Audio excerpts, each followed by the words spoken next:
దాన్ని అర్థం చేసుకుంటారని ఆశిస్తున్నాం. ఈ అరగంట లేటుకి మా వైపు ఎర్రగా చూడకండి. మేము పడే పాటలు ఆ దేవుడు తప్ప ఇంకెవడికి తెలియవు. ఇక్కడ దయచేసి మమ్మల్ని అర్థం చేసుకోండి.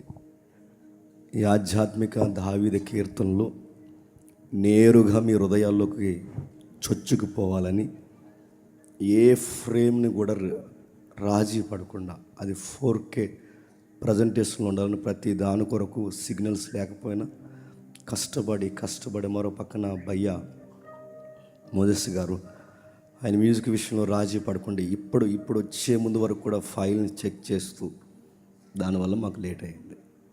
ఈ అరగంట లేట్కి మమ్మల్ని పాపుల్లా చూడకండి ఎవరు. కాబట్టి కొంచెం అర్థం చేసుకోండి. ఇంకా ఫైల్ వస్తుంది, ఇంకా అది ఆన్లైన్ అవుతుంది. ఈలోపు నేను మొదటి వర్తమని చెప్తాను. నిజానికి సాంగ్ అయిన తర్వాత మెసేజ్ చెప్పాలనుకున్నాను, కానీ సాంగ్ అవ్వలేదు. అవుతుంది, ఖచ్చితంగా వస్తుంది. నా మెసేజ్ అయ్యేలోపు ఆ సాంగ్ మన కళ్ళ ముందుకు వస్తుంది. వాక్యంలోకి వెళ్ళే ముందు ఈ కీర్తన కొరకు చక్కటి సంగీతాన్ని అందించిన సహోదరులు, మా జత పనివారు, మా ఆత్మీయ స్నేహితుడు మోజెస్ గారికి, అలాగే ఈ సాంగులో మరింత ఆత్మీయ గొంతును కలిపిన సహోదరి జోస్న సిస్టర్ గారికి, అలాగే అమ్మగారికి, తమ్ముళ్ళకి, కూడా వచ్చిన సహోదరి మనులకి, నా జత పనివారైన సేవకులకి, గాయకులకి, వైజాగ్ నుంచి వచ్చిన మా ప్రత్యేకమైన సహోదరులు వీరందరికీ, మీ అందరికీ క్రీస్తునామమున శుభములు. చిన్న ప్రార్థన చేసుకుని మన వాక్యంలోనికి వెళదాం. ప్రార్థన. ప్రేమగల తండ్రి, కృపగల దేవ, నిన్నటి దినం నుండి తండ్రి సేవకుల ద్వారా, పాటల ద్వారా, ప్రశ్నోత్తరాల ద్వారా ప్రతి విషయంలో తండ్రి మీ ఉనికిని మాకు కనపరుస్తున్నారు. మాతో మీరు స్పష్టంగా మాట్లాడుతున్నారు. ఈ రాత్రి పురాతనమైన కాలంలో మీ కుమారుడు రచించిన కీర్తన, ఆ హృదయాల్లో తండ్రి ఉన్న తండ్రి మీ గూర్చిన ఆవేదన, ఆలోచన, తాను స్థిరపరిచిన విధానం, మీరు స్వీకరించిన విధానం, మీరు పిలిచిన విధానం కొరకు ఆయన రాసుకున్న అనేక సంకీర్తనల్లోని ఒక కీర్తన మీ సార్వత్రిక సంఘంలోనికి మీ ప్రోద్బలంతో మేము తీసుకొచ్చే ప్రయత్నం మేము చేస్తున్నాం దేవా. ఎలాంటి పరిస్థితుల్లో మీ కుమారుడు ఆ పాటలు రాసుకున్నాడో, ఎలాంటి వెలివేత మధ్య, ఎలాంటి ఒత్తిళ్ళ మధ్య, ఎలాంటి జవాబు దొరికిన పరిస్థితుల మధ్య ఆ కీర్తనలు రచించాడో ఆ మూలాలు మేము కదుపుతున్నాం. మేము కాదు తండ్రి, మీ ఆత్మతో మాతో మాట్లాడండి. మా ఆలోచన, మా జ్ఞానము, మా వివేచన తండ్రి, మా యొక్క ఏ విషయాలు మేము ఉపయోగించుకుంటాం, కేవలం మీ ఆత్మ తీవ్రతతో సమాజంతో, సంఘంతో మాట్లాడే జ్ఞానము, ప్రేరణ, మీ పరిశుద్ధాత్మని యొక్క తండ్రి ఆ రగిలింపు మాలో కలగజేస్తారని కోరుతున్నాను దేవా. నన్ను మీకు అప్పగించుకుంటున్నాం. రాబోతున్న తండ్రి వంశీయన్న గారిని కూడా క్షేమంగా తీసుకుని రండి. మేమందరం తండ్రి మరిన్ని నిగూఢమైన తండ్రి వాక్యాలు ఆయన నోట కూడా మేము వినడానికి సిద్ధపరుస్తారని కోరుతూ ఈ పరిస్థితులను అన్నిటినీ మీ చేతులకు అప్పగిస్తూ క్రీస్తునామని ప్రార్థన సమర్పిస్తున్నాం తండ్రి. ఆమేన్. త్వరగా కొన్ని సంగతులు విందాం. ఈరోజు ప్రత్యేకమైన కీర్తన మనం సమాజానికి, సంఘానికి మనం అందించబోతున్నాం కనుక ఆ కీర్తనకి మూల పురుషుడైన దావీదు చుట్టూనే మన వర్తమానం కేంద్రీకృతమై ఉంది. ఏంటంటే మీరు ప్రతిసారి దావీదు చుట్టూ తిరుగుతారు. ఏంటంటే అసలు సాంగ్స్ అంటేనే దావీదు, దావీదు అంటేనే సాంగ్స్. అసలు మెజారిటీ బైబిల్లో కీర్తనలు రాసిన పెద్ద ఆయనే డేవిడ్. ఆయన గురించి మాట్లాడుకోకుండా ఏఆర్ రెహమాన్ కోసం మాట్లాడుకుంటావా? ఆయన కోసం మాట్లాడకుండా సినిమా కళాకారుల కోసం మాట్లాడుకుంటావా? Favourite music director, my favourite singer, my favourite writer ఎవరైనా ఉన్నారంటే కింగ్ డేవిడ్. ఆయన సాంగ్స్ ఎప్పటికీ ఎవర్ గ్రీన్. ఆయన సాంగ్స్ ఎప్పటికీ గోల్డెన్ సాంగ్స్. అవి వాటి ట్యూన్స్ ఎలా ఉంటాయని ఎప్పుడు వినాలన్న ఆతృత. అసలు ఏ ట్యూన్ పెట్టాడు దానికి? కష్టాల కన్నీళ్ళ మధ్య, ఎలివేత మధ్య, సమాధానం లేని పరిస్థితుల మధ్య ఆ పెద్ద మనిషి ఎలాంటి పాటలు ఎలా రాస్తాడు? ఒకటా రెండా కొన్ని వందల కీర్తనలు రాస్తాడు. ఆ కీర్తనల కళ మీద ఉన్నప్పుడు ఈ కీర్తన వైపు చూడకుండా అని అడుగుతున్నాను, ఏ కీర్తన వైపు మనం చూడాలి? అందుకే ఆయన కీర్తనలు, ప్రతి కీర్తనకి ఒక పరిస్థితి ఉంది, ప్రతి కీర్తనకి ఒక సందర్భం ఉంది, ప్రతి కీర్తనకి ఆయన గుండెల్లో ఒక జవాబు ఉంది. ఎవరు ఆయన? దావీదు. దావీదంటే ఎవరు? మా చర్చిలో నేను మాట్లాడాను. దావీదంటే ఎవరు? దావీదంటే ప్రియుడు. దావీదంటే ప్రియుడు. ప్రియుడు అన్న దానికి మనకి ఆంగ్లంలో బాయ్ ఫ్రెండ్ అని అంటారు. ఎవరికి boy friend? My boy friend. దేవుడు అంటాడు, నా ప్రియుడు, నాకు ఇష్టమైన మనుష్యుడు, నా ఉద్దేశానుసారుడైన ప్రియుడు, నా ప్రియుడు, మై బాయ్ ఫ్రెండ్. అంత ప్రియుడైపోయాడా?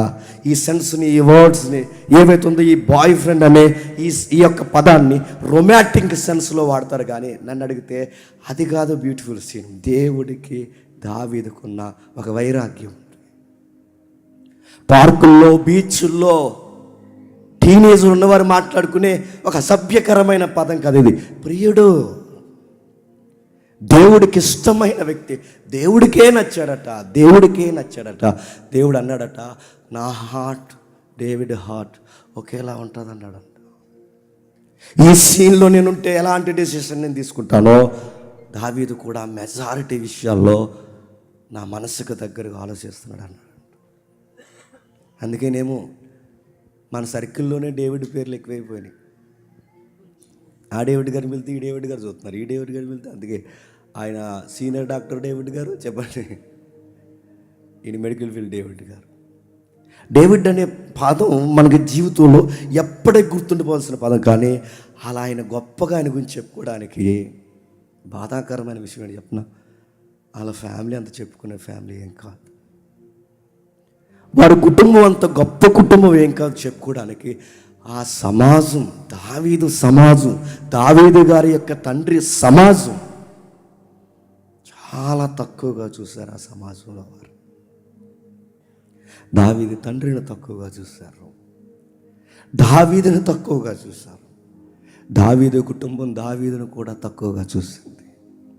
ఏంటి అసలు ఏంటి వీళ్ళ 4 ఫాదర్స్ యొక్క హిస్టరీ ఏంటి? ఒక్కసారి మనం వెళ్దాం రండి. ఒకసారి మొదటి సమూయేలు గ్రంథం 16వ అధ్యాయం, మొదటి సమూయేలు గ్రంథం 16వ అధ్యాయం 10-11 వచనాలు. మొదటి సమూయేలు గ్రంథం 16వ అధ్యాయం 10-10 వచనం. యెష్షయి గారికి 7 కుమారులను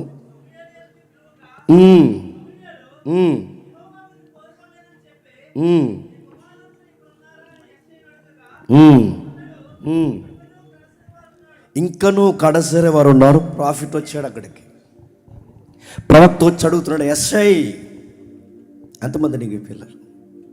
ఈ కనబడుతున్న ఈ 7 ఆ ఎత్తు కనబడుతున్నాడే చాలా హీరో, హాలీవుడ్ హీరో లాగా, వీళ్ళైనా ఇంకెవరైనా ఉన్నారు? కావలసిన వారందరూ వచ్చేస్తారు. ఈ పిల్లలు అన్నట్లు కిస్తే కాదు, ఇంకెవరో ఉన్నారంటే, అవును సార్ ఉన్నారు, చిన్నోడు ఉన్నాడు. ఏడు మీ చిన్నోడేంటి? అక్కడ పెద్దోడు ఉన్నాడు, మరొక పెద్దోడు ఉన్నాడు. ఇంతమంది పెద్దోళ్ళు ఉండగా ఆ కరసడి వాడు ఏడి? ఎక్కడో గొర్రెలు మేపుకుంటున్నాడు. అక్కడికి పోయి అందరూ సగానికి సగం మంది, ఆ 7 లేదా ఇంతో కలిపితే 8, మొత్తం మీద 8 మంది పిల్లలు ఆ యెష్షయి పెద్ద అనుకుంటే అందరు అన్నీలు బాగానే సెటిల్ అయ్యారట. ఈ కుర్రోడిని మాత్రం చెప్పండి అడవికి పంపించారంట.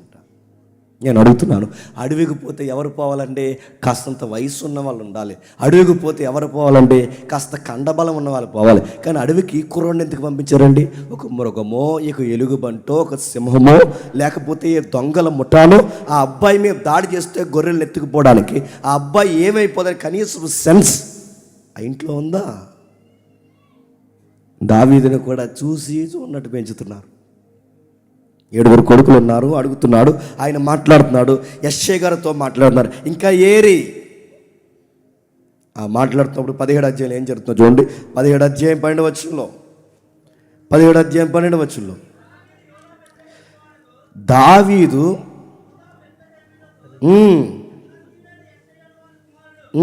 ఏంటంట? చదవండి ఎవరో జీలకర్ర వాటర్ పంపించమంటారా? ఎవరు చదవండి మరి, నువ్వు చదువుతున్నావు. మైక్ తీసుకున్నారు ఆయన దగ్గర. మధ్యాహ్నం దావీదు యూదా బెత్లెహేము వాడుగు ఎఫ్రాతీయుడైన యెషయి అను వాని కుమారుడు. యెషయికి 8 కుమారులుండిరి. అతడు సౌలు కాలమందు జనులలో ముసలివాడై ఉండెను. యెషయికి 8 కుమారులుండ్రి. యెషయికి 8 కుమారులుండ్రి. అతని సౌలు కాలంలో బహువృద్ధుడైపోయాడు. ఇప్పుడు ప్రశ్న, ఎవరి యెషయి అంటే? దావీదు గారి తండ్రి. యెషయి గారి తండ్రి బాగా వినండి, ఎవరంటే బోయాజు తాలీకు. నా మాటలు మీకు అర్థమవుతలేదు. దావీదు తండ్రి యెషయి. యెషయి గారు ఎవరుతారంటే బోయాజు గారికి మనవడు. బోయాజు ఎవరంటే రూతమ్మ భర్త. రూతమ్మ ఎవరంటే ఒక మోయాబీరా. మోయాబీలు ఎవరంటే ఇశ్రాయేలుకి హేయమైన వారు. మోయాబీలు ఎవరంటే ఇశ్రాయేలుతో ఏమాత్రం పడని వారు. అలాంటి ఆయనకు పుట్టాడు. అటు బాగా వినండి, ఇటు బోయాజు, ఆ బోయాజుకి మళ్ళీ కొడుకు, ఆ కొడుకులకి కొడుకు, ఆ కొడుకుల్లో ఒక కొడుకు యెషయి, ఆ యెషయి కొడుకు దావీదు. అంటే ఒక్క మాటలో చెప్పాలంటే వీళ్ళ మిశ్రిత కుటుంబం, అంటే మిళితమైపోయిన కుటుంబం. వీళ్ళని పూర్తిగా ఇశ్రాయేలీలు అనాలా, వీళ్ళని పూర్తిగా యూదులు అనాలా, లేకపోతే వీళ్ళని జెంటైల్స్ అన్యులు అనాలా, వీళ్ళని ఏమనాలి? అందుకు ఒక నేరో లుక్ ఉంది ఇశ్రాయేల్ సమాజం. యెషయి గారిని అనేవారట, యెషయిరా. ఆయనకి వయసు అయిపోయినా కూడా ఆ యెషయి ఉన్నాడుగా, ఆడికి 8 మంది పిల్లలు రా, అందులో ఒకడు కనిష్ఠుడు రా. అంటే యెషయి గారికి వయసు అయిపోతున్నా కూడా సమాజం ఏమని మాట్లాడుకుని తెలుసు, ఆయన వయసుకు కూడా గౌరవం ఇవ్వడం లేదు. ఎందుకు గౌరవం ఇవ్వడం లేదంటే వాళ్ళ రూట్స్ అలా ఉన్నాయి. వాళ్ళ మోయాబీలు తాలీకు. వాళ్ళ తండ్రి బోయాజు ఆ అమ్మాయిని, అన్యుల అమ్మాయిని చేసుకున్నాడు. ఆ అన్యుల అమ్మాయిని చేసుకున్నాడు కనుక వీళ్ళు ఏదో తక్కువగా చూస్తున్నారు. అరే ఇది కల్ట్ ఫ్యామిలీ రా, ఇది అటు ఇటు కానోడు రా, ఇది యాంగ్లో రా, అటు ఇటా అటా చెప్పని ఒక వ్యక్తురా. ఇది గుసగుసలు సమాజంలో ఉన్నాయని జ్యూస్ కల్చర్ చెబుతుంది. ఇలాంటి గుసగుసలు ఉన్నాయని ఇజ్రాయెల్ హిస్టరీ చెబుతుంది. దావీదు యొక్క 4 ఫాదర్స్ ఎవరైతే ఉన్నారో అంత చెప్పుకోదగ్గ ఫిగర్స్ కారు. వాళ్ళ గురించి మనం మాట్లాడుతున్నప్పుడు అదిగా ఆయన గురించి చూడండి. ఈయన దావీదు గారికి తండ్రి. అంటే ఎక్కడ మీరు చూడండి, దావీదుని పరిచయం చేస్తున్నప్పుడు యెషయి కొడుకు. వీళ్ళందరూ ఎక్కడ వారంటే మోయాబీలు. మోయాబీలు ఎందుకు అయ్యారంటే రూతమ్మ ఆ కుటుంబానికి సంబంధించిందే. రూతమ్మ మోయాబీల దగ్గరికి బాగా వినండి, తిరిగి వచ్చింది. అటు తిరిగింది, ఇటు తిరిగింది. ఈ తిరుగుతున్న తిరుగులాట్లో ఆ నయోమి ఎవరైతే ఉన్నారో కొడుకులు తీసుకుని అటు ఇటు తిరుగుతుంటే కొన్ని అవిశ్వాస పనులు చేస్తే ఈ అమ్మాయి ఆ కుటుంబంలోకి వచ్చింది కోడలుగా. అదిగో ఆ అమ్మాయి. అత్త ఒక పక్క నలిగిపోయింది, కోడలు ఒక పక్క నలిగిపోయింది, మరొక కోడలు ఉంది, అక్క ఆమె నలిగిపోయింది, వీళ్ళందరూ నలిగిపోయారు. 3 కుటుంబంలో ఒకేసారి మగాళ్ళను బాగొట్టుకున్నారు. మా ఆయన పోతే ఏముందిలే, కనీసం నా భర్త లేకపోయినా నా భర్త సహోదరుడు ఉన్నాడు, మా కుటుంబానికి ధైర్యం ఉంటాడు అనుకుంటే ఆయనే చనిపోయాడు.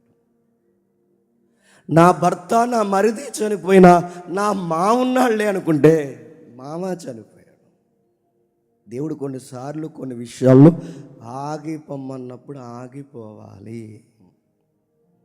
అటు ఇటు తిరిగారు, స్వనిర్ణయాలు తీసుకున్నారు. ఈ సొంత నిర్ణయాలు వాళ్ళకి గండి కొట్టాయి. ఈ 3 పోయారు.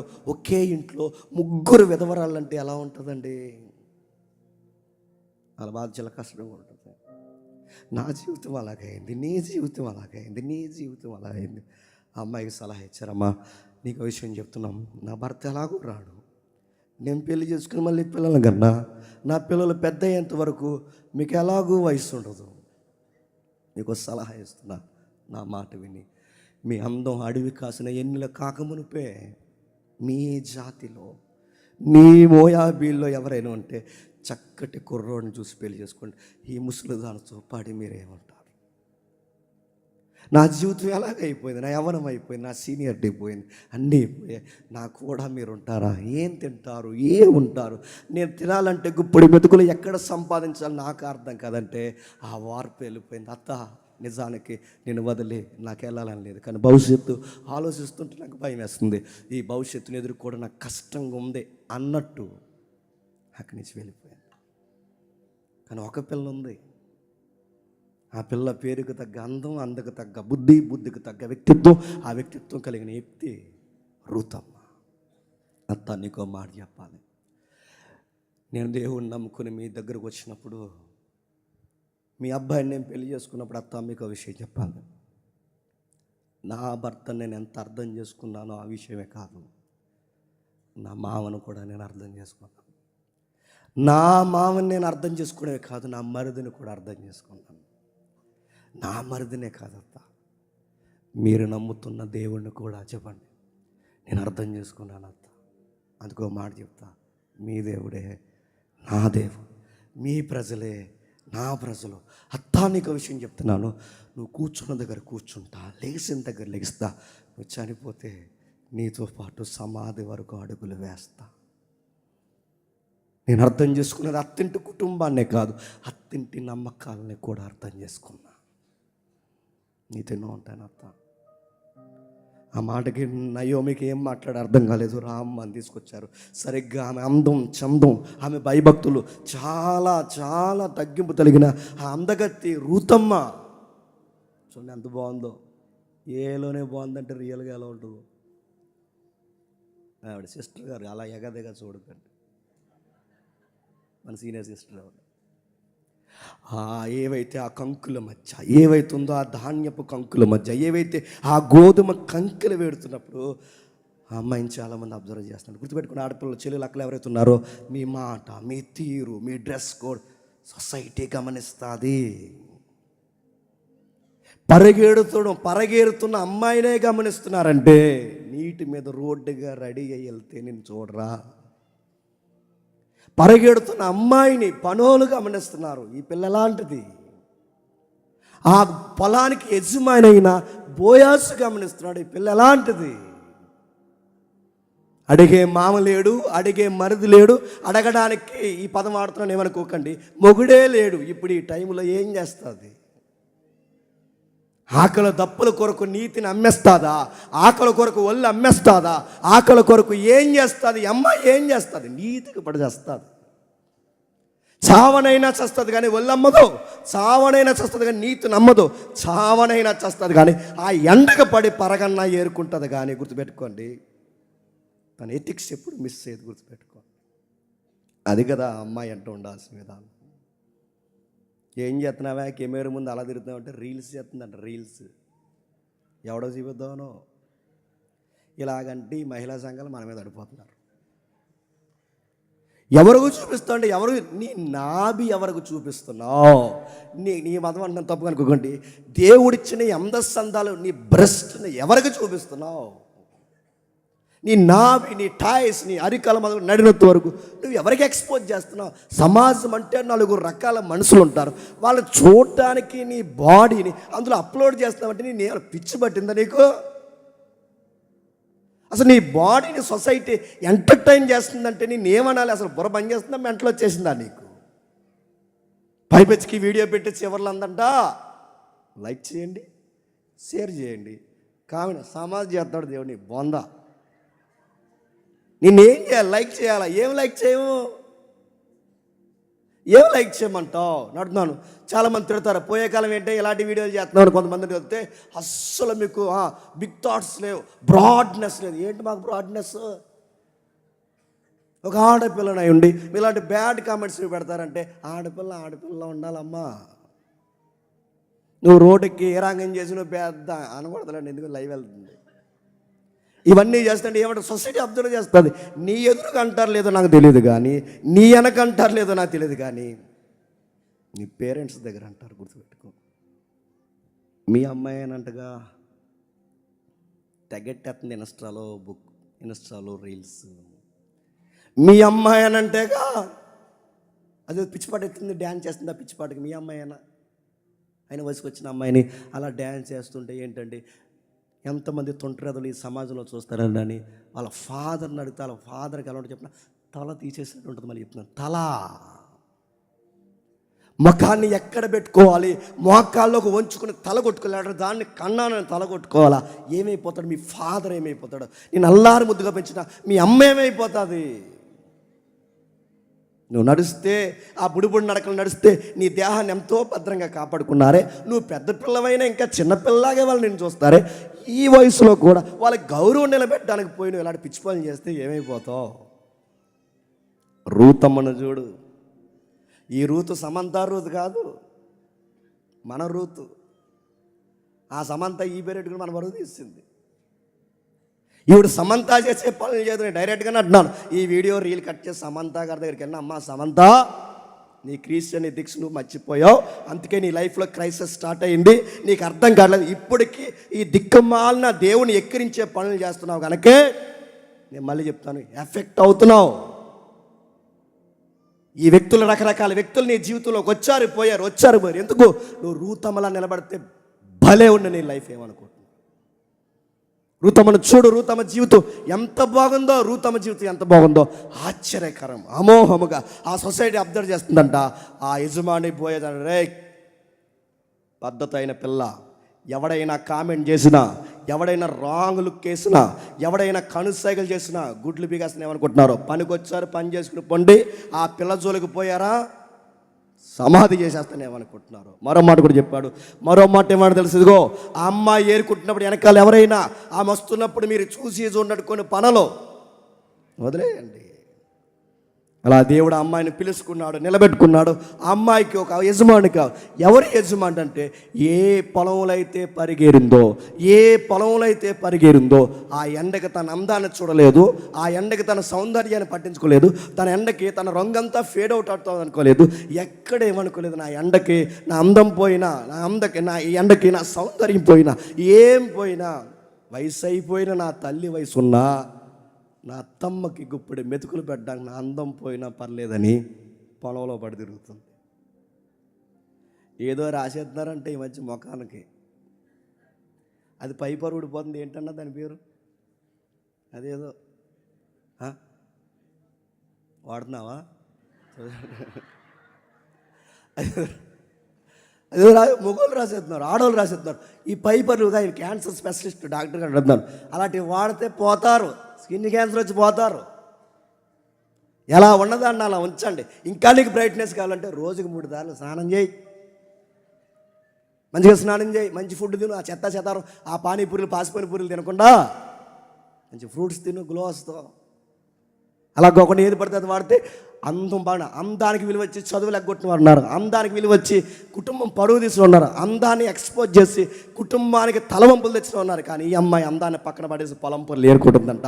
ఆ పొలంలో ఈ పరిగేరుకుంటే అమ్మాయి అందంట, నా అందం పోయినా పర్లేదు, నా సౌందర్యం పోయినా పర్లేదు, నా రంగంతో పోయినా పర్లేదు, నా అట్రాక్షన్ పోయినా పర్లేదు, మా అత్తమ్మకు ఇప్పుడు మెతుకులు పెట్టడానికి నా అందాన్ని కూడా పెట్టుబడిగా ఈ సూర్యుడికి అంకితం చేసేస్తాను అంతే. అలాంటి అమ్మాయికి దేవుడిచ్చిన గిఫ్ట్ ఏంటి చెప్పిన? విలువలకు పడి నిలబడిన, విలువల కోసం నిలబడిన ఏ తల్లికైనా, తండ్రికైనా, ఏ తమ్ముడికైనా, చెల్లికైనా, ఎవరికైనా విలువలకి పెద్ద పెట్టేసిన వారిని, నీలాంటి విలువలు ఉన్న వారిని నీ జీవితంలోకి దేవుడు తీసుకొస్తాడు. ఏ పొలంలో అయితే పరిగెరిందో ఆ పొలానికే, గుర్తుపెట్టుకోండి, ఏ పొలంలో పరిగెరిందో ఆ పొలానికి యజమానురాలు అయిపోయింది. ఏ పొలంలో అయితే ఉందో ఆ పొలానికి యజమానురాలు అయిపోయింది. ఆ యజమానుడి పేరు బోయాస్. అప్పుడు ఆయన కొడుకులు పుట్టారు. ఆ స్టోరీ అంతా మనకు తెలుసు. ఆయన కొడుకులు పుడితే ఆ కొడుకుల్లో బోయాస్ మనవడు ఎస్ఐ గారు వచ్చారు. ఆ ఎస్ఐ గారిని ఊరు వాడంటున్నారు, తక్కువగా మాట్లాడుతున్నారు. ఏమని ఒకసారి చూద్దాం. మొదటి సమయాల గ్రంథం 20వ అధ్యాయం 20 వచ్చి నుండి, క్షమించండి, మొదటి సమయాల గ్రంథం 20వ అధ్యాయం 27వ వచ్చి నుండి. అయితే అమావాస్య పోయిన మరునాడు అనగా 2వ దినమున దావీదు స్థలములో ఎవడనూ లేకపోవడం చూచి సౌలు నిన్నను నేడుయు యెష్షయి కుమారుడు భోజనముకు రాకపోవుట ఏమని యోనాతాను అడగగా యోనాతాను దావీదు బెత్లెహేమునకు పోవాలనని కోరి దయచేసి నన్ను పోనిమ్ము. మీకు సందర్భం చెప్తాను, టైం లేదు కనుక జాగ్రత్తగా. దావీదు గారికి ఒక ఫ్రెండ్ ఉన్నాడు, ఆయన పేరు యోనాతాన్. వాళ్ళ రాజుగారు అబ్బాయి, ఈయన ఒక సమాజంలో వయసు అయిపోయిన ఒక తండ్రి గారు అబ్బాయి. వీళ్ళిద్దరికి ఎలా కుదిరిందో స్నేహం మొత్తం మీద కుదిరింది. దేవుడిచ్చిన ఒక మంచి ఫ్రెండ్ దావీదు గారికి యోనాతాన్. దావీదు గారు ఫైట్ చేస్తే తెలుసుగా, హిస్టరీలో ఫైట్ మనకు తెలుసు. గొలియాతుని కొడితే ఆడు గుయ్యమనిపోయింది. గొలియాతుని కొడితే ఆడి మట్టి కరిచేసాడు. గొలియాతుని కొడితే ఒకే ఒక దెబ్బ కింద పడిపోయాడు. ఆ గొలియాత్ ఫైట్ తర్వాత ఫేమ్ నేమ్ పెరిగిపోయింది దావీదు గారికి. ఎవరు చూసినా దావీదుకి జేజేలు కొడతారు, దావీదుకు 10,000, దావీదుకు 10,000. అలాంటి ఫేమ్ నేమ్ ఉన్న దావీదుకి సౌలు గారి ఇంట్లో భోజనం బల్ల దగ్గర ఒక ప్రత్యేకమైన ప్లేస్ ఇచ్చారు. ఒక ప్రత్యేకమైన ప్లేస్ ఇచ్చడానికి చైర్ ఇస్తారు. రాజుగారి టేబుల్ దగ్గర దావీదు గారికి ఒక ప్లేస్ ఉందంటే ఎంత ఎత్తుకు ఎదిగాడండి. ఆ టైంలో అప్పటికి కన్ను వేసాడు ఎవరు, సౌలు గారు. ఆ సౌలు గారు కన్నేసారు, ఇలాగ వదిలేస్తే కుర్రగాడు ఎప్పటికన్నా మా సింహాసనానికి ప్రమాదం అయిపోతాడు, ఈ కుర్రగాడిని ఎలాగైనా తీసని చెప్పి మాట్లాడినప్పుడు చూస్తున్నాడు. మరి చాలాసార్లు అనుకున్నాడు ఏంటో తెలియదు, కానీ భోజనం దగ్గరే చంపేయాలనుకున్నాడేమో. నిన్న చూశాడు భోజనానికి దావీదు రాలేదు, ఈరోజు చూశాడు భోజనానికి దావీదు రాలేదు, మొన్న చూశాడు దావీదుని మొన్న రాలేదు. వాళ్ళ కొడుకుని పిలిచారు, ఎరా యోనాతాను నిన్నే ఏడు మీ ఫ్రెండ్ ఏడి రావట్లేదు, ఏమైంది? బల్ల ఖాళీగా ఉంటుంది, నువ్వు కూర్చున్న అందరు కూర్చున్న, దావీదు యొక్క కుర్చీ మాత్రం ఖాళీగా ఉంటుంది, ఏంట్రా అని అడిగితే అప్పుడు వాళ్ళ ఫ్రెండ్ అన్నాడు, డాడీ మా ఫ్రెండ్కి సెలవులు కావాలన్నాడు, అందుకే మా ఫ్రెండ్కి హాలిడేస్ ఇచ్చాను అన్నాడు. అప్పుడు దావీదు గారిని సెలవులకు పంపించిన యోనాతాన్ ఏమంటాడు ఒకసారి 30 వచనం చదవండి. 30 వచనం. సౌలు యోనాతాను మీద బహుగా కోపపడి ఆగడగొట్టదాని కొడక అంటే దాని అర్థం ఏంటి చెప్పండి, మాస్ స్లాంగ్లో చెప్పండి. ఆడు సెలవు ఇమ్మంటే నువ్వెవడరా సెలవు ఇవ్వడానికి? నేను ఏం ప్లాన్ చేస్తున్నానో తెలుసా? నా తర్వాత సింహాసనం మీద నువ్వు కూర్చోవాలని నేను అనుకుంటుంటే నువ్వేటికి వాడికి పర్మిషన్ ఇస్తున్నావు, నువ్వేటి వాడిని ఎంకరేజ్. అయినా వాళ్ళ నాన్నెవర్రా? ఆ మోయాబీల నుంచి వచ్చినాడు, ఆ ఎస్ఐ కొడుకు దావీదేడంటే బాగుండు. దావీదు పేరెత్తినప్పుడల్లా తగ్గించడానికి ఎవరు పేరెత్తుతున్నారు చెప్పండి?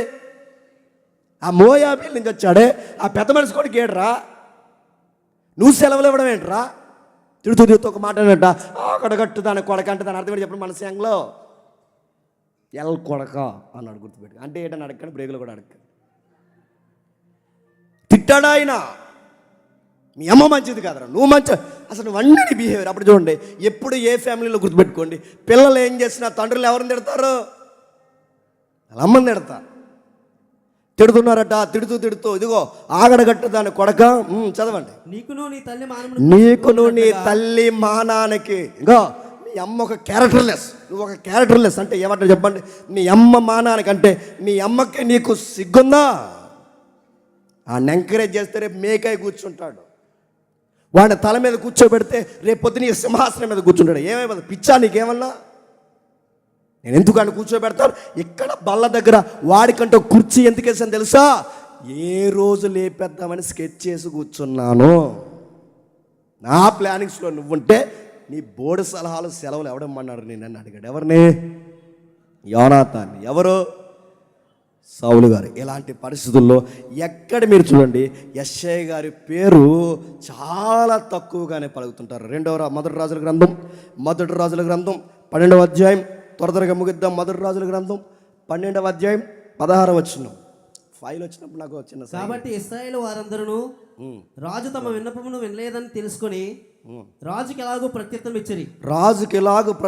ఇచ్చిరి. దావీదులో మాకు భాగమేది? యెషయా కుమారుని యందు మాకు స్వాస్థ్యం లేదు. యెషయా కుమారుని యందు ఆల కొడుకుతో మాకు స్వాస్థ్యం ఏంటి?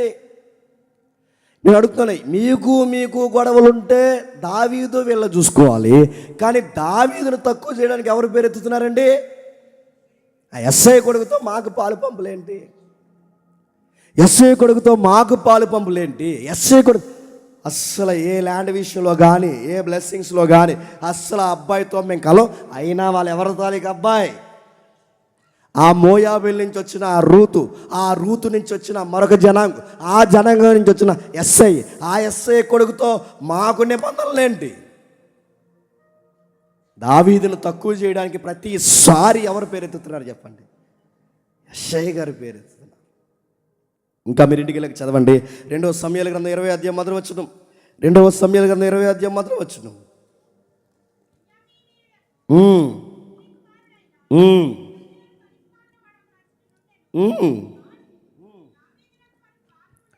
దావీదునందు మాకు భాగం లేదు, యెష్షయి కుమారుని యందు మాకు భాగం లేదు.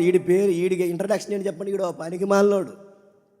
పనికిమాలినోడు అన్నాడట, ఈ దావీదుతో మాకు పని లేదు అన్నాడంట. పనికిమాలినోడే ఎవరిని తృణీకరిస్తున్నాడండి? అంటే వానబాములు కూడా ఎవరి మీద పడగెత్తుతున్నాయి? దావీదు మీదకి. దావీదును తక్కువ చేయాలనుకున్నప్పుడల్లా తండ్రి పేరెత్తుతున్నారు. దావీదు తక్కువ చేయాలనుకున్నప్పుడల్లా తండ్రి పేరెత్తినందుకే ఆ వంశంలో మాకు పాలు పంపులు లేవు, ఇది తృణీకరింపబడిన కుటుంబం.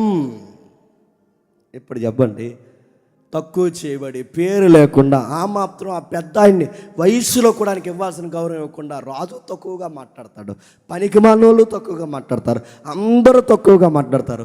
ఈ తక్కువగా మాట్లాడే కుటుంబాన్ని దేవుడు ఎత్తుక్కుంటూ సమూయేలును పంపించాడు. ఎక్కడ తృణీకరింపబడుతున్నారో, ఎక్కడ వేయబడుతున్నారో, ఎక్కడికి బాధలకు గురయ్యారో, ఎక్కడ ఒంటరితనానికి గురయ్యారో ఆ కుటుంబాన్ని నేను పిలుస్తున్నా.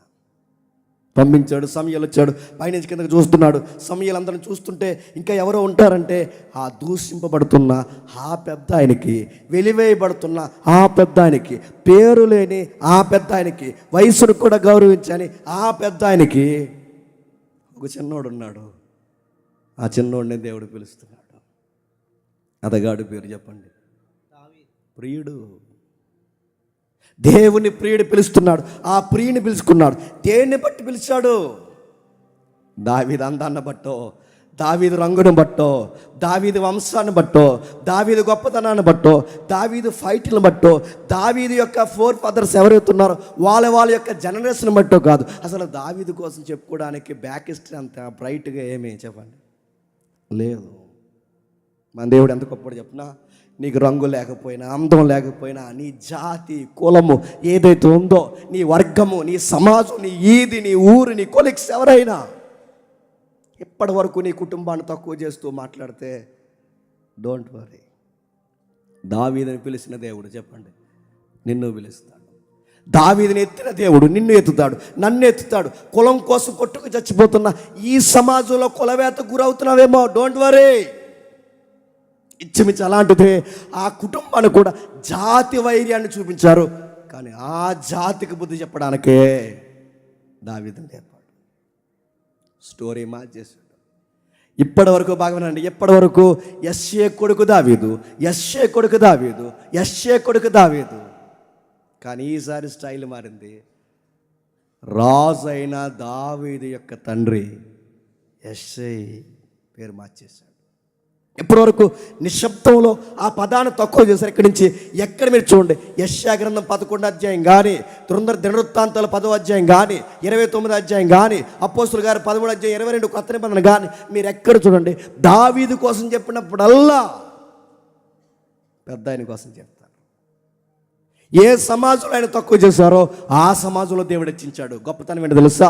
ఆ దేవుడు మనం చనిపోయినా మన మీద ఉన్న నిందలను కూడా తీసేసి, మనం చనిపోయినా మన మీద ఉన్న అవమానాలను కూడా తీసేసి మన పరువును కాపాడే పరువు ప్రతిష్టలు గల దేవుడే ఈ బైబిల్ దేవుడు. గుర్తుపెట్టుకో, నీ దేవుడు, నా దేవుడు. ఆ పెద్ద ఆయన గౌరవించాడు. అప్పటి వరకు ఆ తరం వేరు, దావీదు వచ్చిన తర్వాత తరం వేరు. ఎవడో ఫ్యామిలీలో ఒకటి పడతాడు. గుర్తుపెట్టుకుని ప్రతి తరానికి ఎవడో ఒక ఫ్యామిలీలో, ఇప్పుడు నీ తరం ఎలా ఉందని అది లేదు, ప్రతి ఒక్క కుటుంబంలో ఎవడో ఒకడు వస్తాడు. అది సరైన టైంలో, రావాల్సిన టైంలో వస్తాడు. ఆ ఒక్కడి నుంచి మొత్తం ఆ వెనకాలన్న ఆ కుటుంబం చరిత్ర, రాబోతున్న భవిష్యత్ చరిత్ర, ఆ ఒక్కడి ద్వారా మొత్తం చరిత్రే దేవుడు చెప్పండి మార్చేస్తాడు. దావీదు యొక్క గతకాలం పితరుల చరిత్రను పొగిడేశాడు. ఇటువైపు ఉన్న దావీదు చరిత్రను పొగిడాడు. ఒక్క దావీదు నిలబెట్టి దేవుడు కథను మొత్తం మార్చేశాడు, స్టోరీ మార్చేశాడు. తన జీవితాన్ని చాలా ఉన్నతమైన స్థాయికి తీసుకెళ్ళాడు. ఇంత ఉన్నతమైన స్థాయికి తీసుకెళ్తే దావీదు గారికి ఒక అమ్మ ఉంది. వాళ్ళ అమ్మగారు చాలా భక్తిపరురాలు. ఆవిడేమంటుందో ఒకసారి చూడండి. దావీదు గారి పాటలో వాళ్ళ అమ్మ కోసం రాసుకున్నాడు. అందుకే మన పాటలో కూడా వాళ్ళ అమ్మని జ్ఞాపకం చేస్తాం. ఏమని రాస్తుందో, ఎంత మంచి తల్లో. అలాంటి తల్లికి కొంతమంది మూర్ఖులు, ఈ మాట అంటున్నాను తప్పు అనుకోకండి, గుడ్డోళ్ళు, సన్నాసుగాళ్ళు ఆ తల్లికి రొంకు కట్టారు. దావీదు తల్లి ఎవరితోనో పోయిందన్నారు. దావీదు తల్లి ఎవరితోనో తప్పు చేస్తే దావీదు పుట్టాడన్నారు.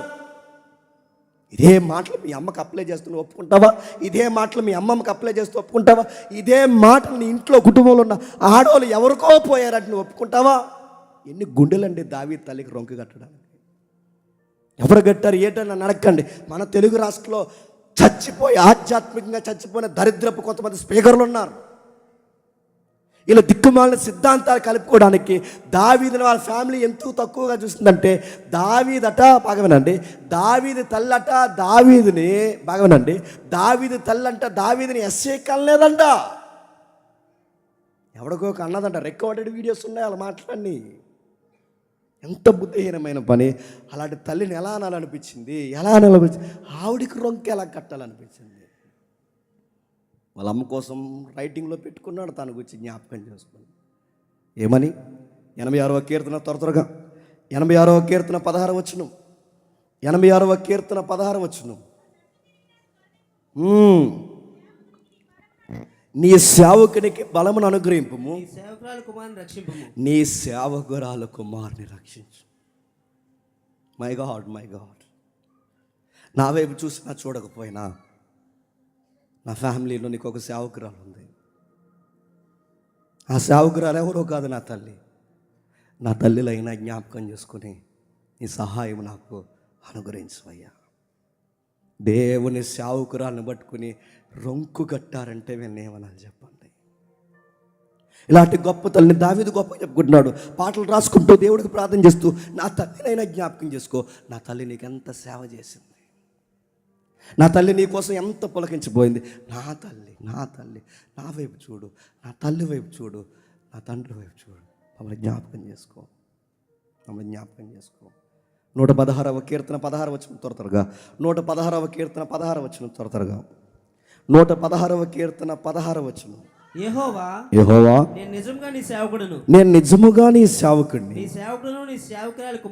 నీ సేవకుడిని, నీ సేవకురాలు కుమారుడినై ఉన్నాను.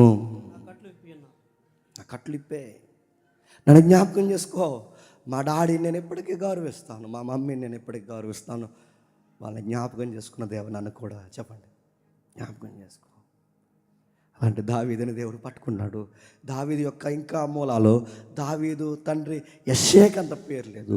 దావీదు యొక్క తండ్రి ఆ ముందున్న తండ్రులు ఎవరైతే ఉన్నారో అసలు యోధ జాతికి సంబంధించిన ఆ మూలం ఆరిజిన్ ఏదైతే ఉందో, అసలు యోధ మంచోడే కాదు.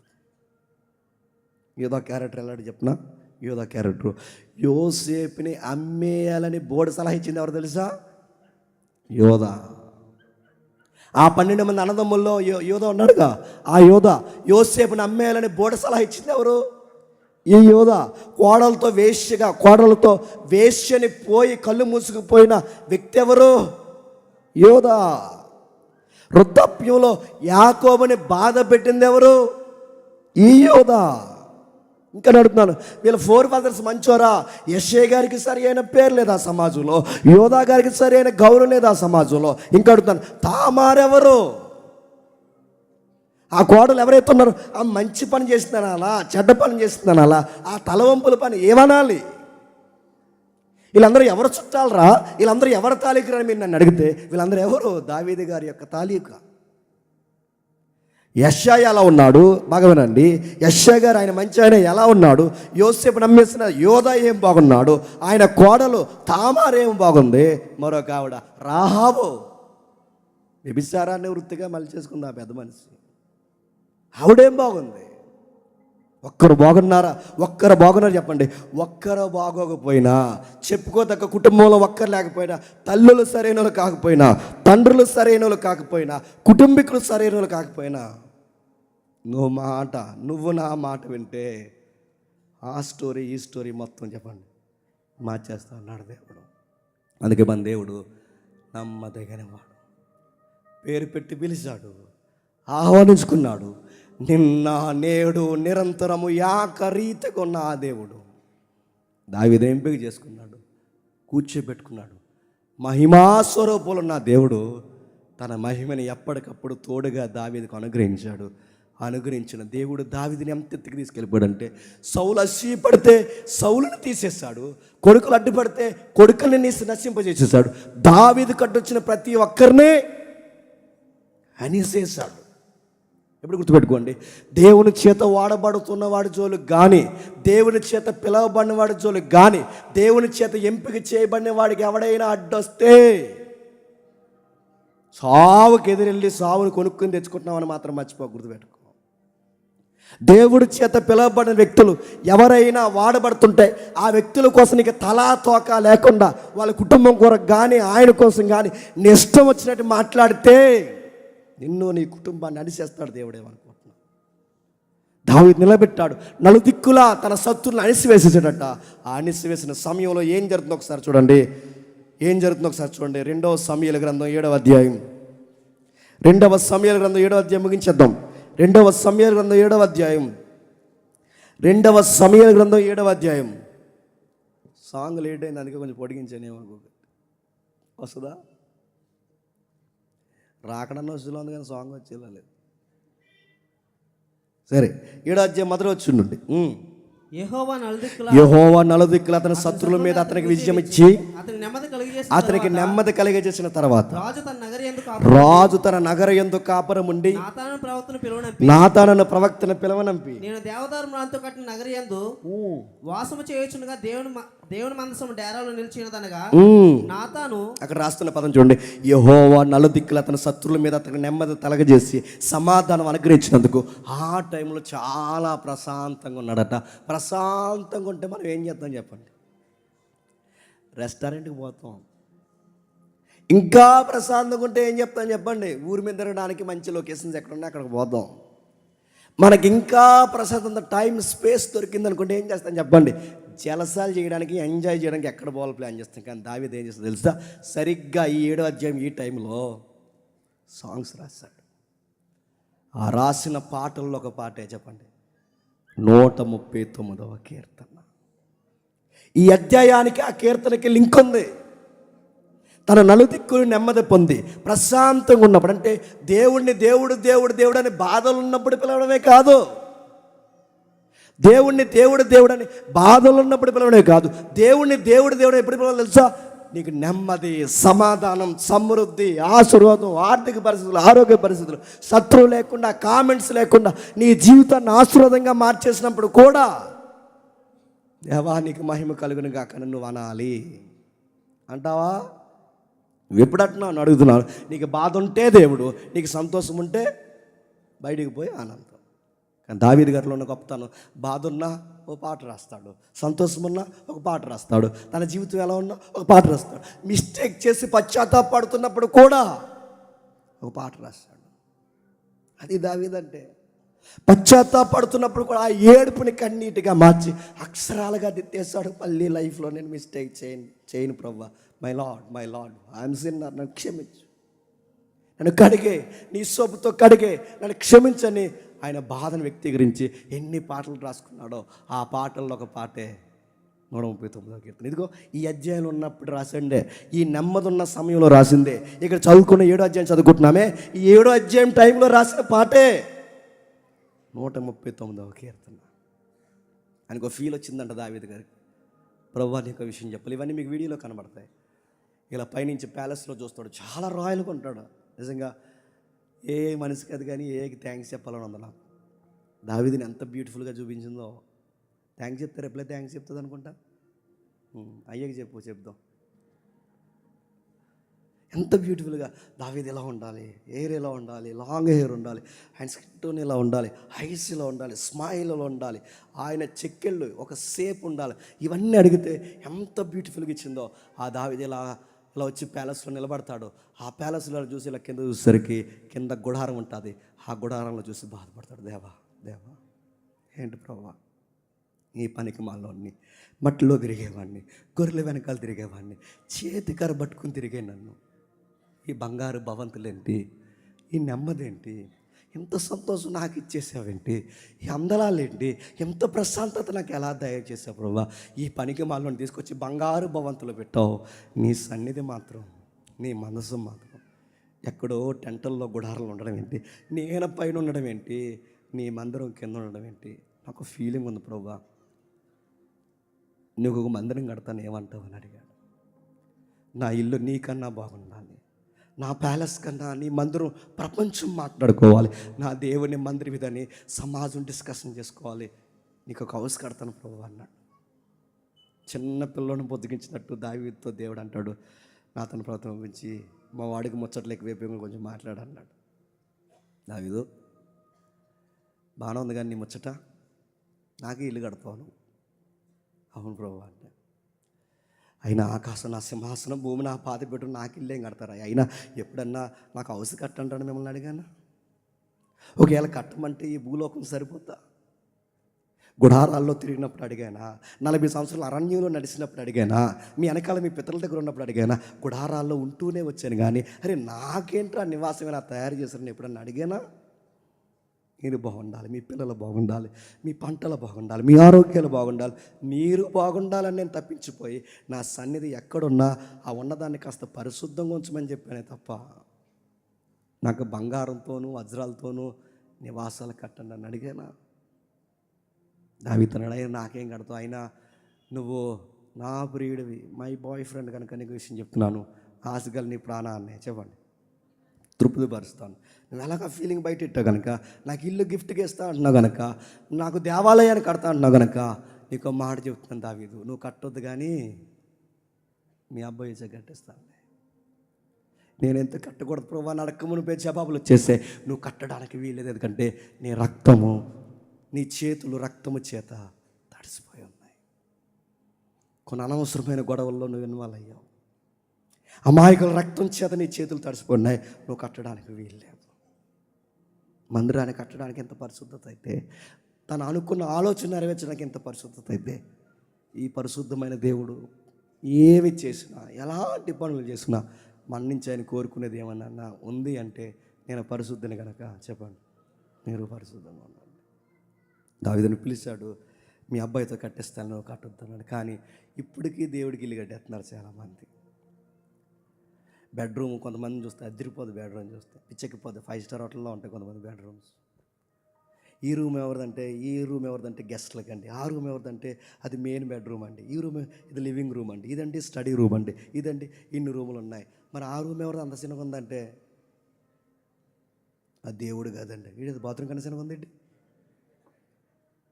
నడుతున్నాను వద్దన్నా దేవుడు కడతారు. ఆ దేవుడి గది ఎంత ఉంటుంది, ఎంత అందులోకి వెళ్తే వంగుంటే మళ్ళీ వస్తాం ఏదో డౌట్.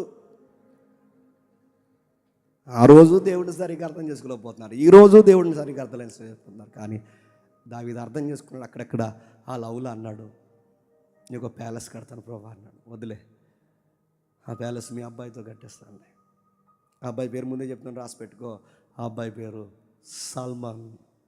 కింగ్ ఏం చేస్తా, కింగ్ సల్మాన్ మాటిస్తున్నా. దావీదు, నీ సింహాసనం మీద ఎప్పుడు ఒక దీపం ఉంచుతా, నా సన్నిధిని ఎప్పుడు నీ కుమారుడికి తోడు నేను దూరం చెయ్యను. నీ కుమారుడే నా కుమారుడు, నా కుమారుడే నీ కుమారుడు, నీకు కొడుకునిస్తా, ఒక బహుమానంగా మారుస్తా, ఆ అబ్బాయితో కడతా. అందులో మరో విషయం ఏంటి చెప్పిన, ఇది సొలొమోనే కాదు, నా కొడుకు కూడా నీ సింహాసనం మీద కూర్చోవడానికి త్వరలోనే పంపిస్తా. ఇలాంటి థాట్స్ డిస్కషన్ జరిగినప్పుడు అప్పుడు రాస్తున్నాడు 139వ కీర్తన. ఏమని ఫటాఫట్ 2 వచనాలు చూసి ముగిద్దాం ఒకసారి చూడండి. 139వ కీర్తన త్వరగా 139వ కీర్తన 139వ కీర్తన మొదటి వచనం నుండి. యెహోవా నీవు నన్ను పరిశోధించి తెలుసుకుని ఉన్నావు. నేను కూర్చోడు, నేను లేవడం నీకు తెలియను. నాకు తలంపు పుట్టక మునిపే నీవు నా మనస్సు గ్రహించుచున్నావు.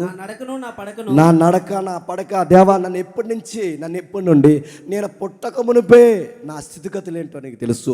నేను కూర్చోవడం, లేవడం, మాట్లాడడం, నేను ప్రతిదీ నువ్వు ఎలా వచ్చావంటే నన్ను పూర్తిగా ఎదుగో మేఘం కప్పినట్టుగా, వెలుగు కప్పినట్టుగా నా లైఫ్ని మొత్తాన్ని నువ్వు ఆవరించేసావు. సర్వము నన్ను ఆవరించేసావు.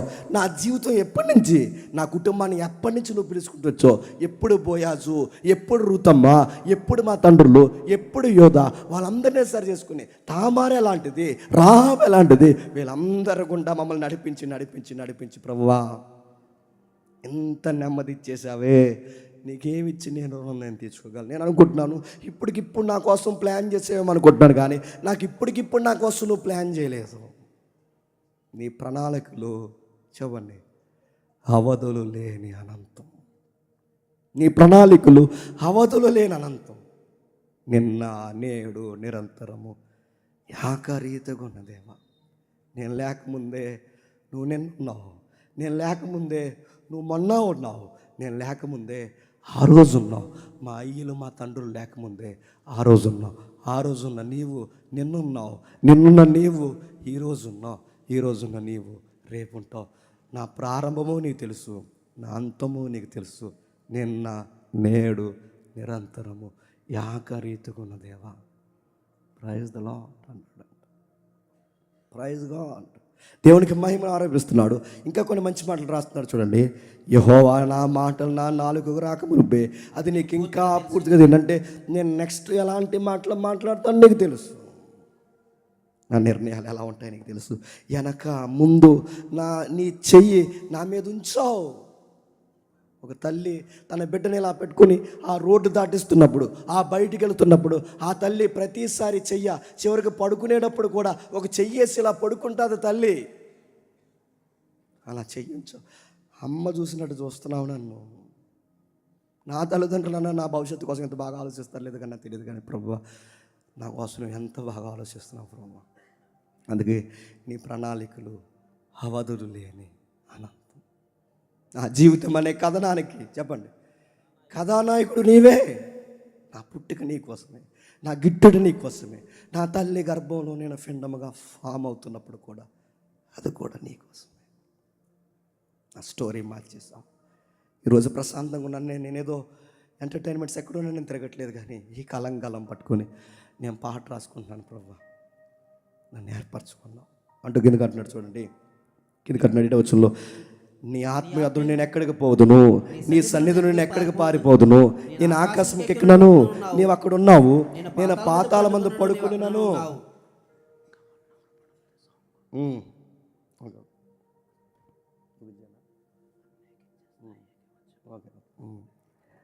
నేను పాతాళ మందు పడుకుంటున్నాను, నీవు అక్కడ ఉన్నావు.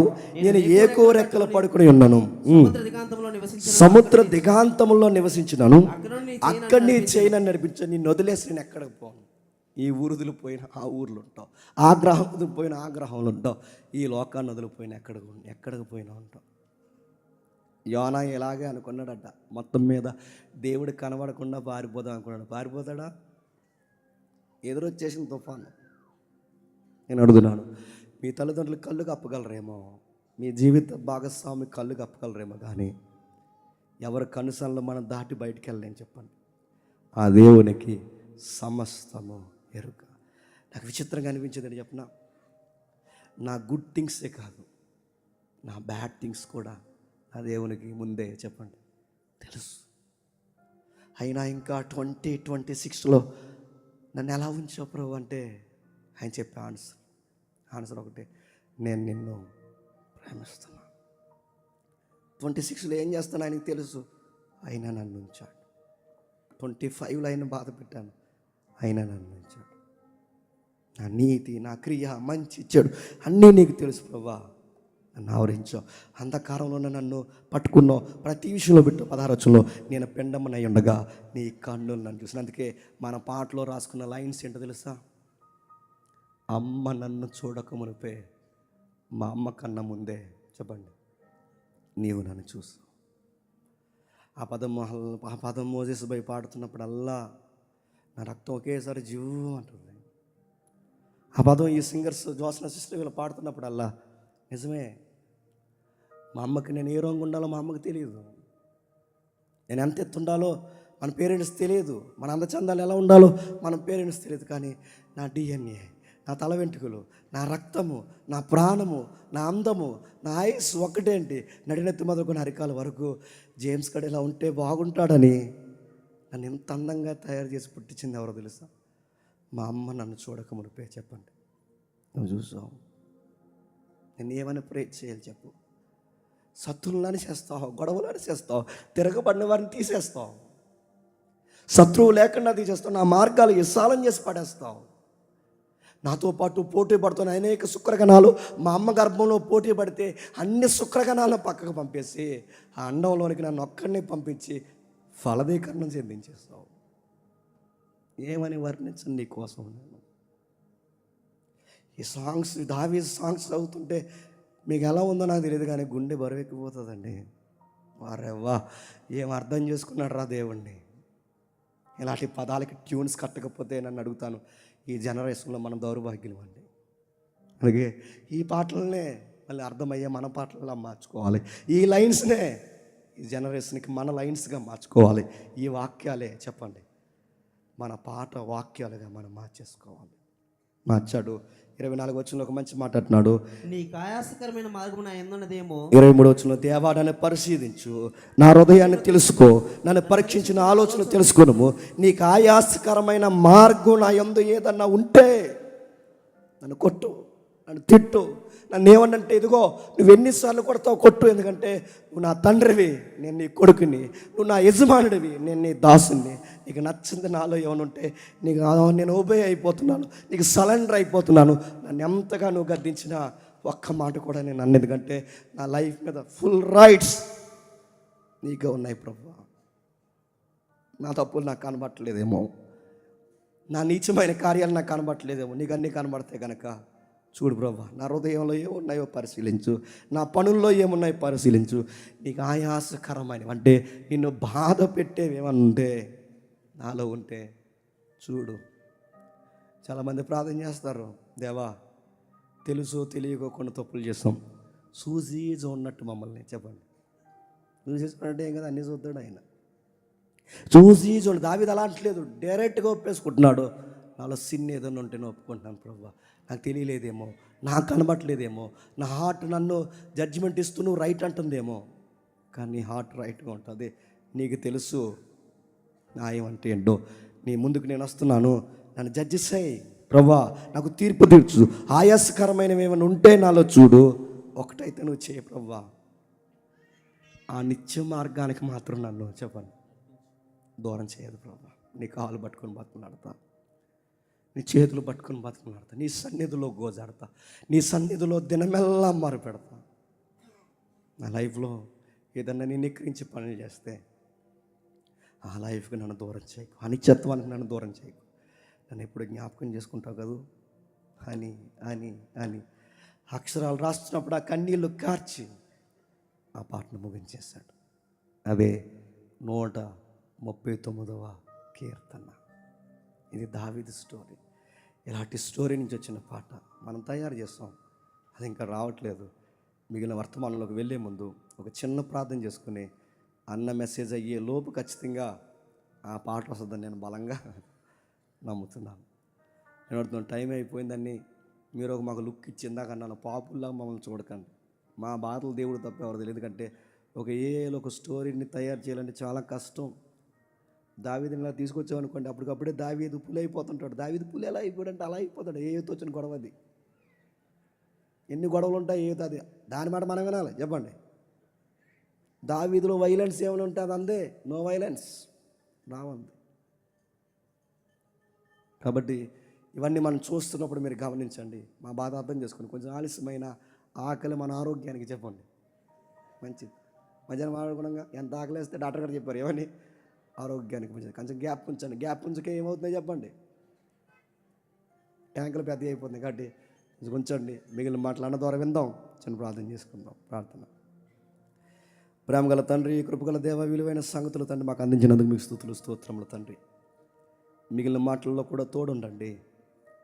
మేము చూడాలనుకుంటున్న దావీదు యొక్క జీవితంలో జరిగిన అనేక సన్నివేశాలు దృశ్యంగా మీరు ఇచ్చిన ప్రేరణతో ఆ రోజు మాకు అందింపబడిన కీర్తన తండ్రి పుణుకుబుచ్చుకున్న తండ్రి చక్కటి కీర్తన తయారు చేయబడింది.